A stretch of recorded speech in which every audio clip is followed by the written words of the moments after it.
rewards busyness over progress. These 10 books taught me how to slow down, focus better, and create more with less.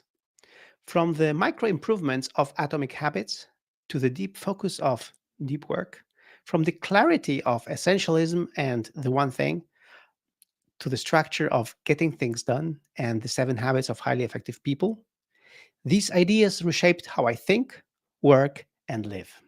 Better yet, these books are helping me design my app, Nosby, that thousands of smart business owners use to get their professional and private life organized. This episode is about rediscovering what really drives productivity, purpose, and peace and serenity. Let's go. Let's talk about these 10 books. Hi, I'm Michael, CEO and founder of Nosby. And today I am alone recording this podcast because Magda, my co host, is away. So I decided to record an episode where that people have been asking me for months, if not years. I've been receiving emails about this, like, what are your best book recommendations? Why these books? And I've been sending them to many places and to many kind of descriptions of books and stuff. But I think the best way is in one podcast episode, in one go, to basically recap 10 books that changed my life, that reshaped my life, that inspired the life that I'm having right now. And again, I will be talking about 10 books in less than an hour. So it won't be a comprehensive review of these books. It will be more like the key points of each book and the most important, its effect on me, why this book was so important to me. And hopefully this resonates with you. And hopefully um, one of these books will nudge you to read it, because uh, the thing about books is that they are that thick for a reason. They are that thick because they need time to prime you, to teach you new concepts. So yes, we can basically summarize 10 books in 1 hour or less, but to really get to the bottom of it, to really understand the concept, you really need to read the whole book. So I hope you will. Some of these books I've read several times, and I still enjoy coming back to them. And it's because I'm a slow learner. All right. So without much further ado, let's talk about 10 books that changed my life. The 10 books I would recommend for anyone who wants to work better, be more productive, have a better life, have more success. And we'll start with the absolute classic. So my absolute classic is The 7 Habits of Highly Effective People by Stephen Covey. And this book, it's a book that has been published quite a while ago, but a, it's a classic for a reason. The 7 habits that Stephen Covey talks about later are being dealt with in all these following books, all the next books. You'll see that listening to this episode. So let's talk about these 7 habits. And I read this book when I was in college, and I remember I was in this stage of my life that I wanted to, be better. I was still struggling to find what I'm going to do in my life, what I'm going to be with be in my life, what I'm going to do with my life. And 7 habits was fundamental to helping me think differently. So, 7 habits. First one, be proactive. Take full responsibility for your actions and choices.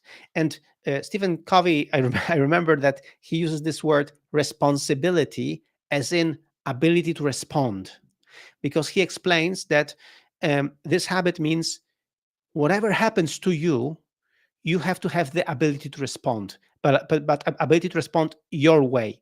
So it's like you cannot blame, they made me do it. No, something happened to you, but now you have to have an ability to respond the way you want, to choose how you respond.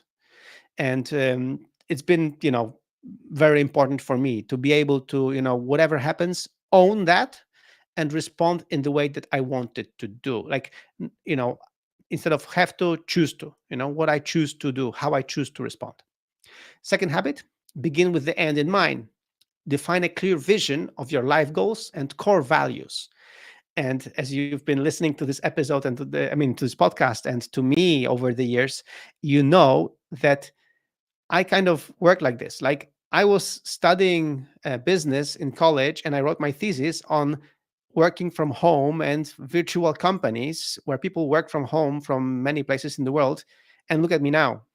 After almost 19 years of running Nosby, my company is a successful company serving thousands of happy customers all over the world, while all of us in the team work remotely from our homes. I have here my home office. It's so funny to meet people after many years, and they are like, "Huh, Michael, this is how you wanted to live, and you do live like this." So yes, begin with the end in mind. Third habit: put first things first. Make the main thing the main thing, basically. So important. So prioritize. And everybody who is using Nosby knows how it's easy to make the main thing the main thing. You mark a star to a task, and it becomes your priority. And that's why put first things first. Think win-win. So adopt mindset of seeking mutual benefit in all interactions. And again, if you know me, I'm always trying to think win-win in everything I do, like in the way I treat my customers, in the way I treat my employees, in the way I do everything, like or partnerships with Nosby, all that stuff is win-win. I want all of us to win. Number 5, seek first to understand, then to be understood. So again, practice empathetic listening before sharing your perspective. This has been challenging for me because I talk a lot. And for me, for a person who's so talkative, it's important to stop and to listen and to absorb and to ask questions and not just talk, talk, talk. So yeah, still working on that one. Number 6, synergize. Leverage the diverse perspectives through collaboration to achieve solutions greater than the individual efforts alone. Yeah, that's basically me, because in Gallup talents, one of my talents is maximizer. So this is exactly what I do. I love to synergize. I love to see that when we do this and this and this, we can do it, better. It's like, I was writing this uh, article for my blog about 10 books. And then I realized, hey, let's make it a podcast, let's make it something else. And then from there, we have some other ideas for other things we want to do with this content to share these books with the world. So, but everywhere else, like with Nosby, with whatever we decide, try to maximize, try to synergize, try to see the opportunities that are there. And number 7, sharpen the saw. Work-life balance. Like it's as you know, working from home, working no office means work is not a place to go. It's a thing you do. So when that happens, you can adapt your work to your life and your life to your work, both ways. This way, you have a perfect balance of still, having your hobbies, having private life. I have 3 daughters. I have a great family life.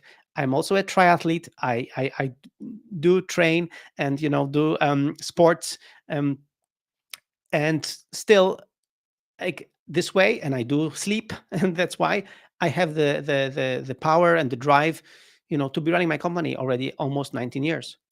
Uh, Sharpen the saw. It's really important.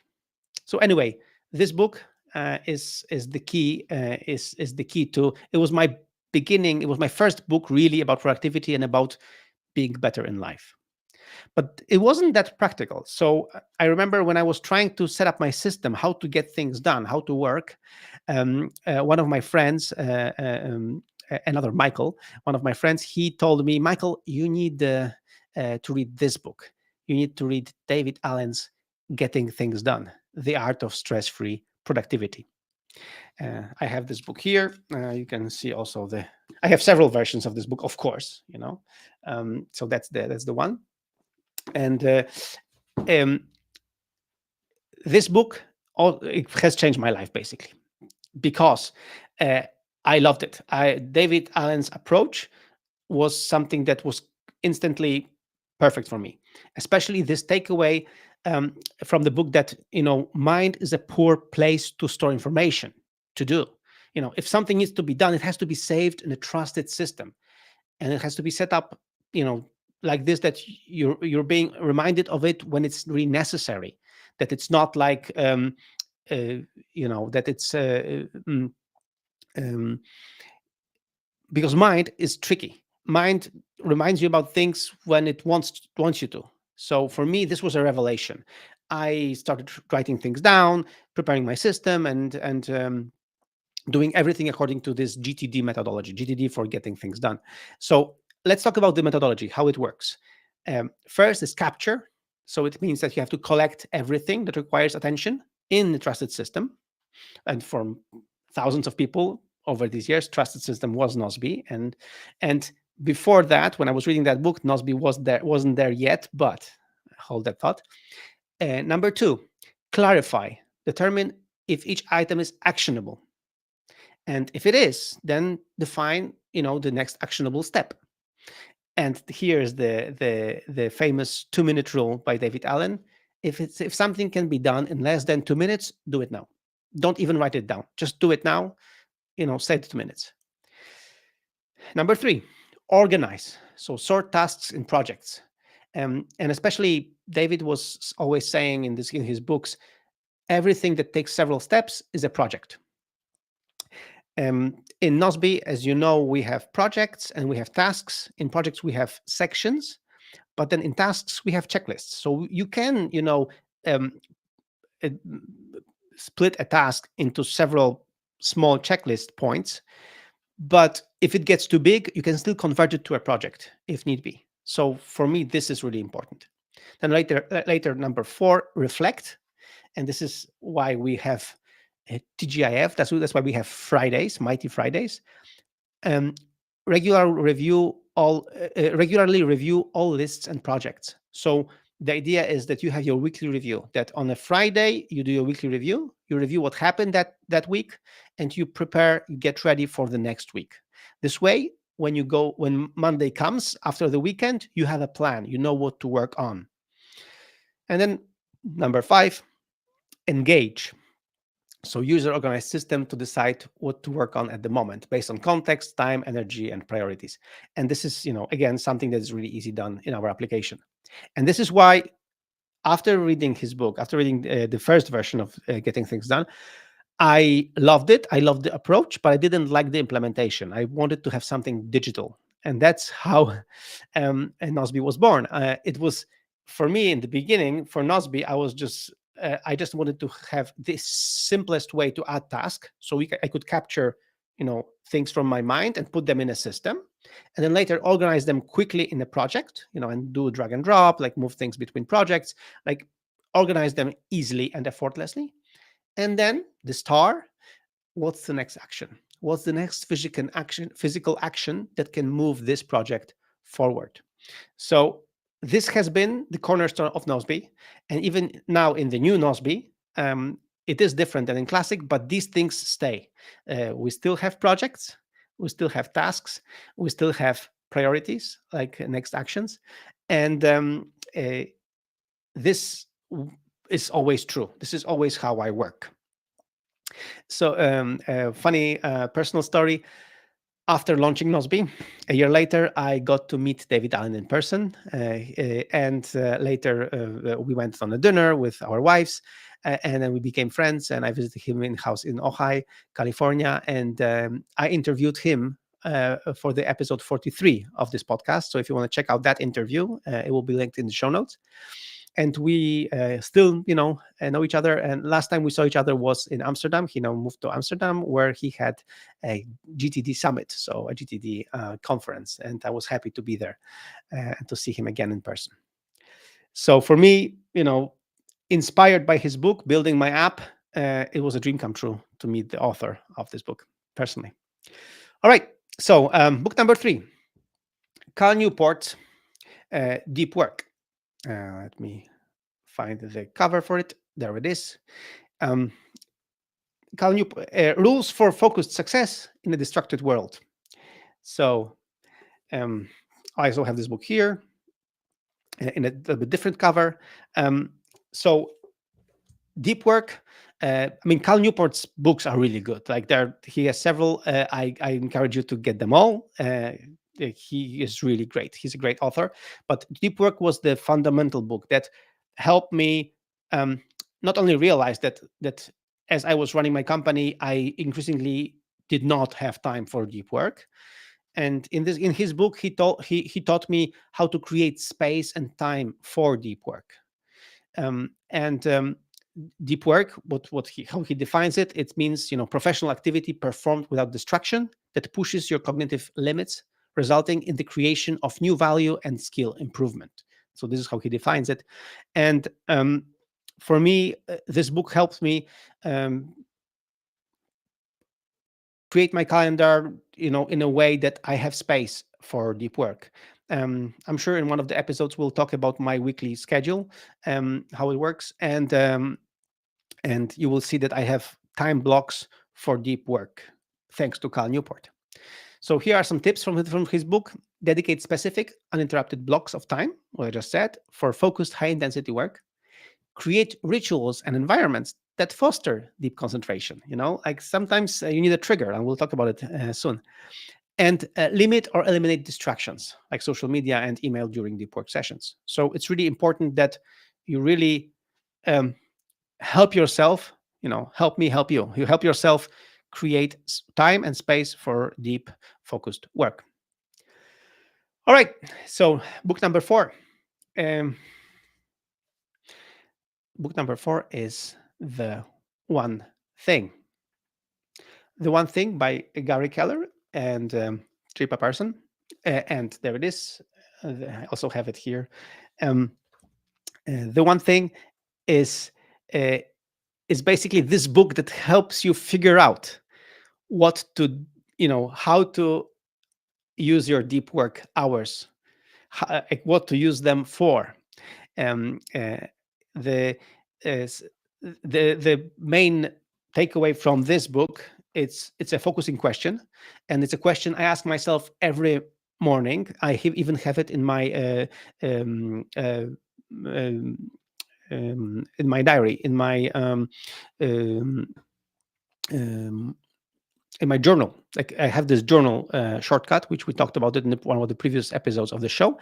And in this journaling shortcut, in the morning, I ask myself this focusing question, which is, what is the one thing I can do such that doing it, everything else will be easier or completely unnecessary? So one thing that basically moves things forward, that makes things later effortless, easier, unnecessary. Um, this book also shows you that you can start small. Go small to go big, um, which means you start small with smaller things and then expand. And I really encourage you to get this one, to learn about this one thing idea. I usually choose one thing for a week, and I do it in time blocked sessions of deep work during the week. And it changes everything. It gives me so much quality time to work on things that move things forward, and they bring me joy of working on challenging things. And then book number 5. This is by Derek Sivers. Hell yeah or no. Let me find the cover. There we go. Hell yeah or no. I'm a big fan of Derek Sivers. He's amazing. I managed to interview also Derek for Proactive Magazine. We'll link to this interview in the show notes. My blog, michael.team, is basically inspired by Derek Sivers, and his philosophy of hell yeah or no. It's again, it's a great way to decide what to work on in your deep work, like what to do, what to focus on. Here's what Derek says. If something that you're about to do does not excite you to say hell yeah with enthusiasm, the answer should be a no, and you should give it up completely. So the idea is that it's either hell yes or no. And as you know, in your life and in my life, like there are many things that are yes, but there are few things that are hell yeah. And if something is not hell yeah, then probably it should be a no. This is what Derek is saying, and it's hard to implement this.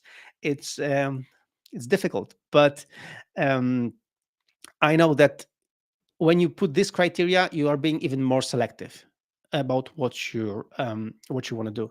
So basically, Derek is arguing that you should say no to almost everything to protect your time, and and then that your actions should reflect your core values and simplify things and really only respond to things that are hell yes. So I encourage you to, again, with Derek Sivers, just like with Cal Newport, I encourage you to get all his books. You can get them from his website, and he's an amazing guy and great food for thought. His books always are. All right, so we have 5 books. Great. Now we have 5 more to go. But before we do, let's take a break and listen to Sarah, who is using Nosby and being very successful at this. Let's see what she has to say about Nosby. All right.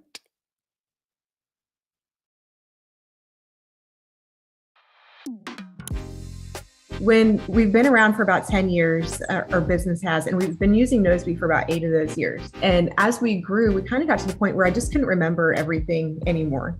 I'm pretty organized. I would just kind of keep everything in my head and with Post-it notes and things like that. And it just got to be too much. And so I started looking around for some sort of project management software that could help me set up really a trusted system. But really, I just wanted a system where I could know that I had everything in there. I wasn't going to forget anything. I wasn't going to drop any balls for our clients or miss deadlines.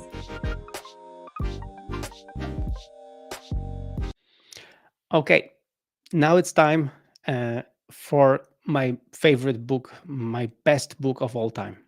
After the first 5 books, which are really great, now it's time for my favorite, for the one that I'm returning to most often. I just reread it again, and I think I've read it like 10 times already, or close to that. It's Essentialism by Greg McKeown, and this is the printed version. I have read it, I have listened to it, and I have marked many places in this book.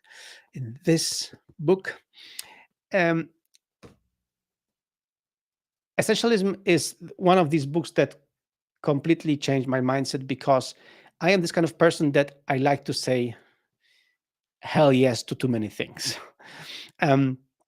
And here Greg McKeown is arguing that you have to be disciplined about what you want to do, disciplined pursuit of less but better. And he talks about this thing that you have to determine where your highest contribution lies, and focus your time and energy where your highest contribution is, and get rid of the non-essentials, which sounds easy in theory, but it's not.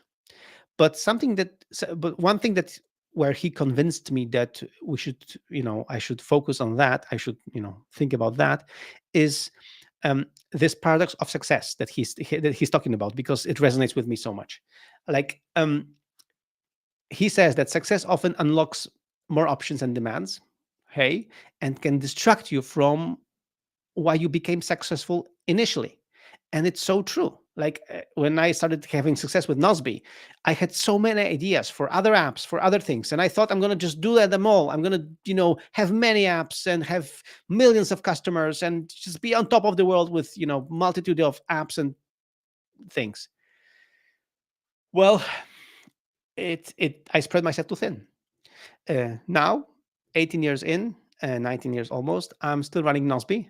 I'm still loving it, and still feel there is so much more I can contribute to in Nosby to help my customers get better organized, work more efficiently. So we have a whole roadmap of things we want to introduce to Nosby. So many new ideas and so many, again, simplifications and things to improve the quality of life of our customers. So I want to focus on that, because this is where I do my biggest contribution. This is where I was born to do Nosby. I was born to create Nosby for others. I was born to get others organized, because I had to get myself organized first. As you know from Nosby history, I built Nosby inspired by David Allen's Getting Things Done for myself because I wasn't well organized. So this is my biggest contribution, and that's why this book, The Essentialism, it speaks so much to me, because it reminds me that I have to focus on what I do best, on where I do my biggest contribution. And again, for people like me, it's important to remember and be reminded about the trade-offs. You cannot do it all. You cannot have it all. You have to decide. If given a choice between this and that, you cannot say yes. You have to choose. And then you have to have the essentialist mindset, which is I choose to, rather I have to. So make it a conscious choice. Okay, I choose this over that, and that's fine. So again, Essentialism, I really encourage you to read it and to think about it. To think about it. Are you an essentialist? I'm aspiring essentialist, and I'm trying to get better. Book number 7, James Clear's Atomic Habits. Let me find the cover here. Where is it? Okay, there we go. Atomic Habits. So Greg McKeown also wrote a book called Effortless, which is also pretty good. But Atomic Habits, I think, is even better because it really shows the whole, way of creating habits. The author argues that tiny improvements repeated over time compound into major transformations in every area of life. So small steps, small improvements, iterations, and I love iterating, and I see the power of iteration, brings back compounding effects. So first, he says about the 1% improvement principle. So daily small improvement, 1% better. It basically compounds, and it makes everything much better. Also, he argues that your habits should be identity based. So instead of I want to lose weight, I want to be a fit person. It's like me. I'm 40 something. I'm a middle-aged guy. I have 3 daughters, and I want to be a fit dad for my girls. That's why I go out and train. That's why I run. That's why I cycle. That's why I swim. That's why I'm gonna play tennis tonight. Like, this is what I do. And the author also explains that instead of goals, it's actually better to put systems in place, because goals are about results, but systems are about processes. So this way you have a process that gets better, is better, and works better. So just to give you a very simple idea, like we have for this podcast, to record this podcast, we have a whole process for this. Like every 2 weeks, we record this podcast, and we start with a template for a project in Nozbe, and from this template we create a project, and then everything follows. And then we keep improving the template, so that in each iteration of the podcast, each episode, the template gets a little bit better, a little bit smoother. Everything is like done a little bit nicer. And this way, hopefully, we can deliver you a great show, and then very not only entertaining, but also, above all, useful, and that you can learn something from us, and we can learn something from you, from our listeners. And of course, the key to Atomic Habits is the habit loop, which means that there is this 4-step, neurological loop, like of cue. Then there's craving, response, and reward.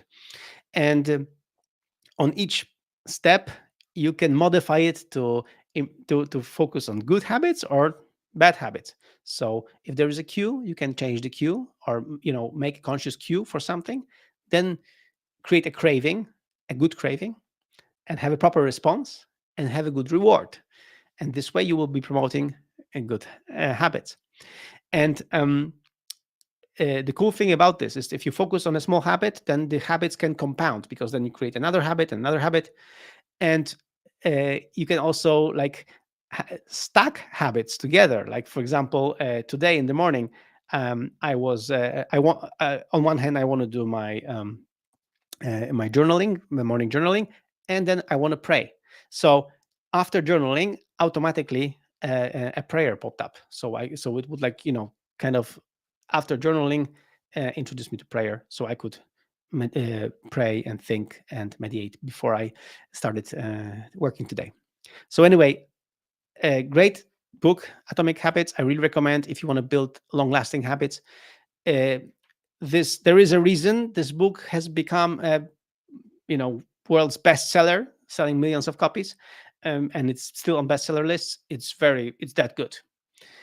And also there is a 2-minute rule there. So fun fact, the 2-minute rule that David Allen is saying that you should do something in less than 2 minutes, do it now, don't write it down. James Clear says that start with a 2-minute habit. So something that is so short that it takes you no time, just 2 minutes. So for example, open notebook instead of write a novel, like simple 2-minute habit. Start with that, and then build from that habit. All right, so now there will be a few swear words, so sorry about that, but I think this is pretty useful. It's the book number 8, and it's my favorite Stoic book of all, book of all time. It's The Subtle Art of Not Giving a Fuck. So let me find the it's called The Counterintuitive Approach to Living a Good Life. And this book, I love it. I love this book. And I love it because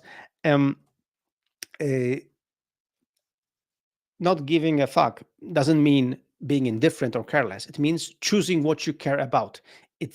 It means you have to choose what you really give a fuck about. So to quote from the book, which is a great quote, you and everyone you know will be dead soon. And in the short amount of time between here and there, you have a limited number of fucks to give. Very few, in fact. If you go around giving fuck about everything and everyone without conscious thought or choice, well, you're going to get fucked. And this is so true. We care about too many things, and it's not our fault. It's because the information, the society tells us that we should care about all these things. It's like when you go on a social media binge, you have to care about this and that, and this person and that country, on like too many things, and things that you don't really have agency to do anything about. So why care about so many things? So again, it's the question of making a conscious choice that instead of caring about these things, choose the things you care about and care about those really, and the rest, try to compartmentalize somewhere. And the book gets deeper than this. The book also explains that true happiness really doesn't come from just living chill on the beach and sipping pina coladas. Happiness comes from solving problems, not avoiding them. And again, this book resonates because the author is saying what Stephen Covey was already saying, that you have responsibility.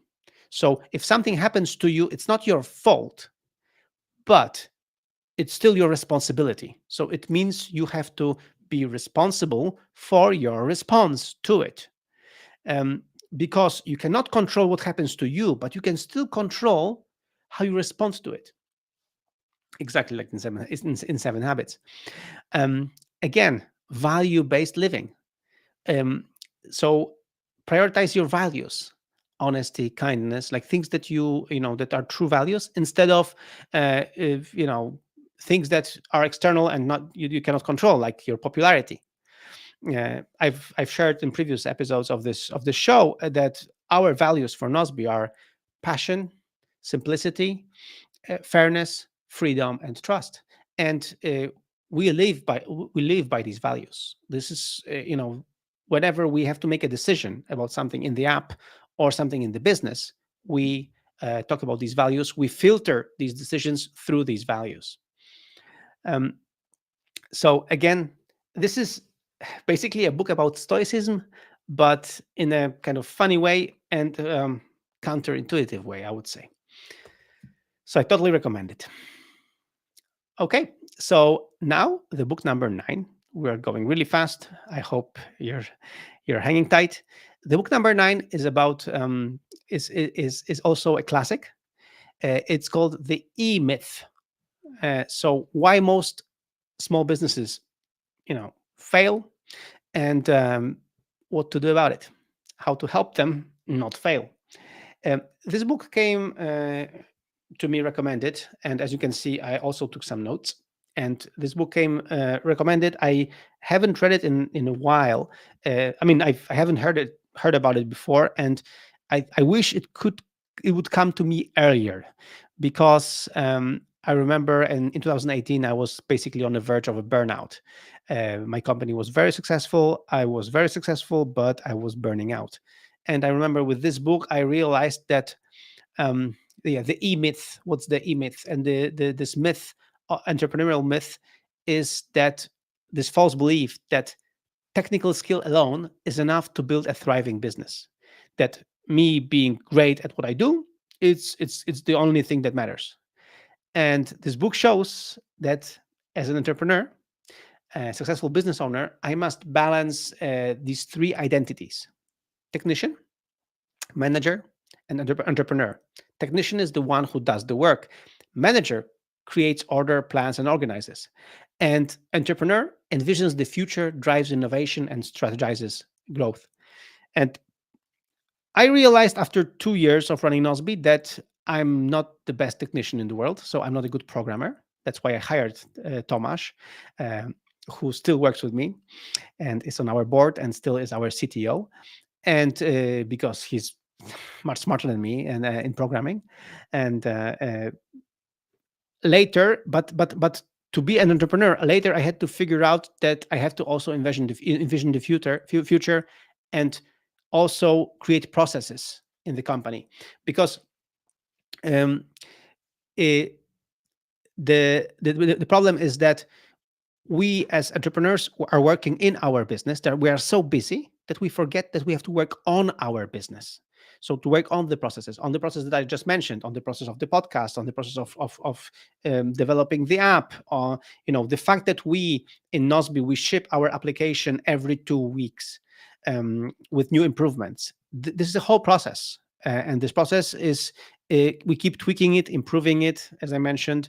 We keep iterating on it, but the idea is that the process works. Even if I have time off, even if I, the boss, the owner, I am on vacation, the application still ships to our customers. Like, I'm not needed for that to be in this process. So the idea is that I help design these processes, but then I'm not part of them. And this is something that I encourage all the entrepreneurs, small business owners listening to this podcast to get this book and to think about it, to think how much time in your week are you spending on the business, or just you're spending all the time in the business. Think about it, because it's like thinking of your business as a franchise. If you would want to franchise your business, which you don't have to, do, is you would write everything down. You would create processes. You would create things that, because a franchise by definition cannot be run by you. It has to be run by somebody else. So think about that. Think of, this franchise thinking model. I think it's great. And it helps really to promote this idea that the business owner works on the business a lot as well. Another thing that I'm always saying to my team members is that as a business owner, I'm also a kind of time traveler, because I am busy with stuff that's happening today, that's happening now. And for example, I just hired a new person to our team. And so I am busy now. But on the other hand, I'm thinking about long term. I'm thinking about the new pricing for Nosby, for example, for next year. I'm thinking about, because we are introducing a new plan. So all these things, I'm thinking about the future as well. So I'm both here in 2025 and also in 2026 already. I'm time traveling. All right.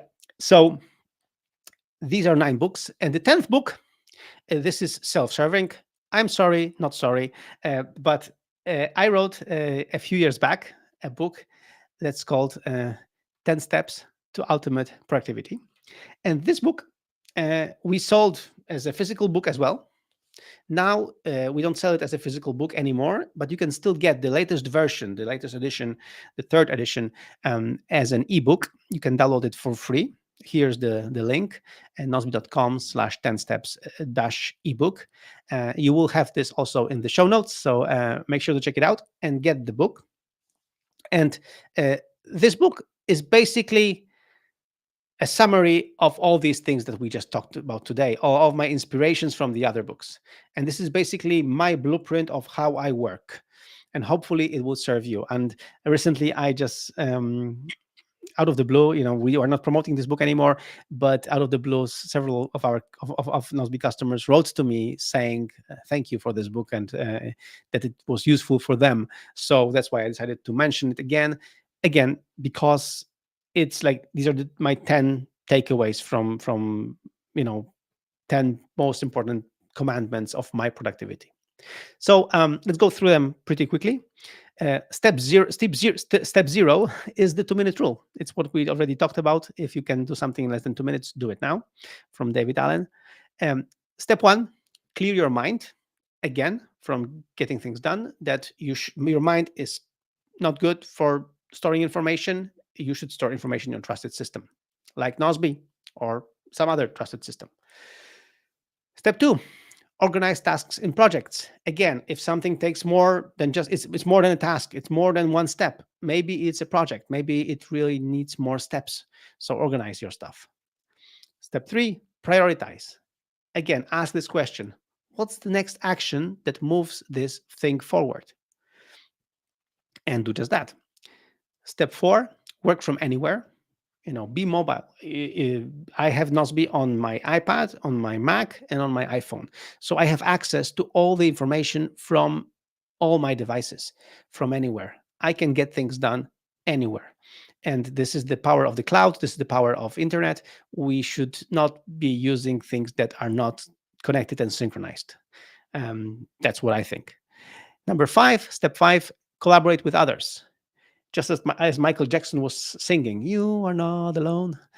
You're not alone. Like, even solopreneurs are using, are working with others, are using, virtual assistants, are using, subcontractors, and you're not alone. So also get a trusted system, for example, like Nosby, where you can share project with external parties, with other contractors, or with your assistant. This way you can collaborate on tasks. You can have this beautiful structure of projects, tasks, and comments. And this way, in comments, you can iron out the details, what needs to get done. So collaborate with others, learn to delegate, learn to accept delegation, learn to communicate in comments. Step 6, batch tasks. So put tasks that are similar, have the same context, put them together, like having a series of things to do, having a series of videos to record, having a series of phone calls to make. I am recording this podcast in 2 languages, in English now, and before that I was recording it in my mother tongue of Polish, and I do it today on a Wednesday in one batch. This way, today I have everything prepared. I have my studio lights, I have the same outfit, and I'm recording this podcast, and I have the same books that are here, and I can just show them to you, to the camera. Step 7, go paperless. Again, this is 2025. There's no need to use paper. Like, paper is great for books. Again, paper books are good, but documents, no. Scan them, and then now every smartphone has a scanner, like this scanning app or scanning mode of the camera app, so you can quickly scan things and put them in your trusted system, or attach them, for example, to the comment to a task. So it's really easy. So go paperless, stop using paper. And also, pro tip: I have a document shredder in my home office. So this way, when there are documents with confidential information, I just shred them. So for more security. Number 8, sorry. Review your system regularly. What we talked about, weekly review. That's why we have Mighty Fridays. If you go to nosby.com/Friday, you will learn about our Mighty Fridays. On Fridays, everyone on my team has to do a weekly review. After that, they can do whatever they want. They can work on, improving their skills. They can read one of these books. They can, work on themselves. They can sharpen the saw. And then later, when comes next week, they're ready. And then step number 10, keep improving, keep learning, keep studying, keep evolving. What I just mentioned, again, on a Mighty Friday, we have time for personal development. And I think, as we mentioned in all of these books, small improvements compound. So if you keep improving, if you keep improving your system, improving how you're doing things, you keep evolving, and everything is more effortless and easier to do. And it's easier to do the hell yes tasks in the process. So these are my 10 steps to ultimate productivity. Again, you can get the ebook for free and put it on your reader, on your iPad, and read it. It's a very short and sweet book, and I hope you'll like it, and I hope it will be practical enough for you. All right, so that's about it. These are 10 steps, not 10 steps, sorry, 10 books that shaped my life, that improved, that helped me be a better person, helped me be a more productive person. And hopefully I inspired you to read one of those. And next time somebody will ask me for book recommendations, I'm going to be just sending them to this episode of the podcast, because in the 45 minutes here, I managed to talk about my most important books. So hopefully it will be useful also for them. And if you know a friend or two who would benefit from getting inspired from one of these books, make sure to send them over to this podcast. And thanks for that, and thanks for your support. And now, as we wrap up, I do encourage you, if you don't have a trusted system like Nozbe, or your trusted system doesn't work as well as you would want to, you can give Nozbe a try, and you can get up to 3 months free if you use our special link, nozbe.com/podcast, because you get $30 of credits for Nozbe Premium. Nozbe is free for up to 3 projects and 3 people on the team, and then later you can upgrade to Premium using the credits, so completely cashless. And try it out and let me know how you like it. So again, thanks for your support. I hope you liked this episode and you liked my books.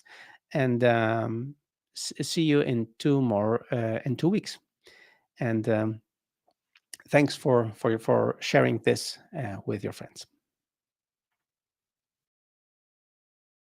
Thank you for being an amazing listener of the No Office podcast. Every other Wednesday, we meet to talk about productivity and hybrid lifestyle, because we believe that work is not a place to go. It's a thing to do. It's a special gift only to No Office podcast listeners. When you sign up for Nozbe using this link, nozbe.com/podcast, you'll get $30 of credits, which you can use to upgrade to Nozbe Premium. Nozbe helps thousands of smart business owners and their teams get their professional and private life organized in a single app, in a simple way. And Nozbe is free for up to 3 active projects and 3 people on your team. So start today and claim your free bonus credits, which you will later need to upgrade to unlimited projects. Once again, thank you for being an amazing listener.